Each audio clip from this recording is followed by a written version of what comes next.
start. Honorable members would recall that I had stated in my budget speech that the credit institutions will have the freedom to pass on the burden of interest tax to the borrowers by adjusting suitably the rate of interest. It has been brought to my notice that in many cases where term loans have already been sanctioned, the credit institutions may be able to vary the rate of interest because loan agreements do not contain a provision permitting such variation.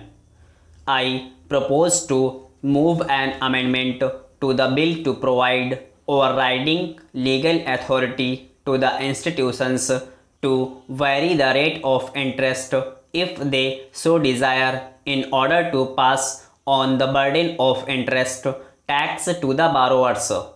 Further, I also propose to exempt from the imposition of interest tax cooperative land mortgage banks, cooperative land development banks, and cooperative societies engaged in the business of banking which cater primarily to the needs of farmers and village artisans. My proposal to extend the coverage of the expenditure tax to the expenditure incurred in restaurants providing superior facilities like air conditioning has been generally welcomed because these restaurants are patronized by the affluent sections of the society. It has, however, been pointed out that the criteria for identification of restaurants expenditure in which would come within the purview of the proposed tax is cumbersome in the form in which it is contained in the bill. I therefore propose to modify it and adopt a single criterion which will be that the restaurant is air conditioned. I will be moving necessary amendment to the bill for this purpose. I propose to make some modifications to the proposals in the bill relating to deduction of tax at source from certain payments. The requirement to deduct tax from interest on bank deposits will apply only to interest on term deposits other than recurring deposits. Further, cooperative land mortgage banks, cooperative land development banks, primary agricultural credit societies, and primary credit societies will be taken out of the purview of this requirement. We would thus exclude from the ambit of tax deduction at source most of the depositors from rural areas. Further, I am sure that these modifications will ensure that the small taxpayers are not put to any harassment as a result of the proposed requirement of deduction of tax at source from bank interest and withdrawals from the National Savings Scheme. Honorable members may be aware that under an existing provision in section 197A of the Income Tax Act, individuals not having any tax liability can obtain payments without deduction of tax at source by furnishing a declaration in writing in duplicate in the prescribed form. I am directing the Income Tax Department to give wide publicity to this provision and make the requisite forms available at the bank counters.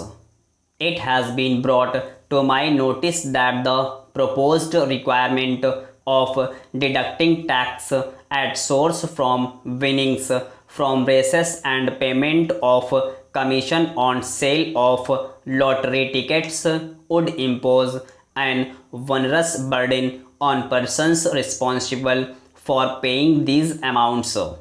With a view to mitigating this hardship, I propose to provide for a threshold limit of rupees 2,500 for deducting tax at source from winnings from horse races.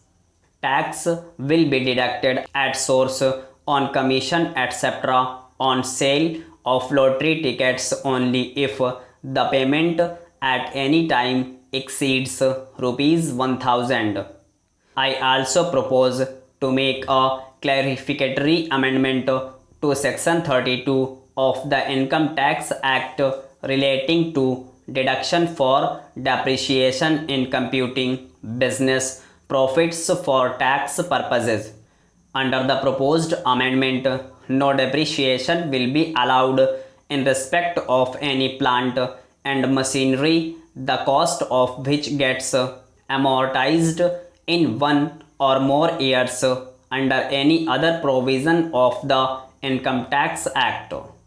The bill contains a proposal to amend Section 273A of the Income Tax Act and Section 18B of the Wealth Tax Act to provide one more opportunity for disclosing uncounted income and wealth. Honorable members would agree that this facility should not be open-ended. I therefore propose to provide that it will be available only up to 31st March 2002.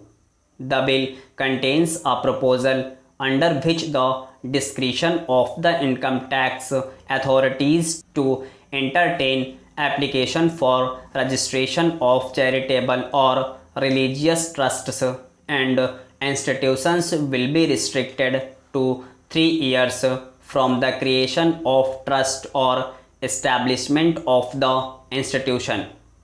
It has been pointed out that this proposal may prove to be harsh, particularly for trusts and institutions in remote areas who might not be fully informed about the intricacies of tax laws and procedures. I therefore propose to provide that a trust or an institution may apply for registration at any time.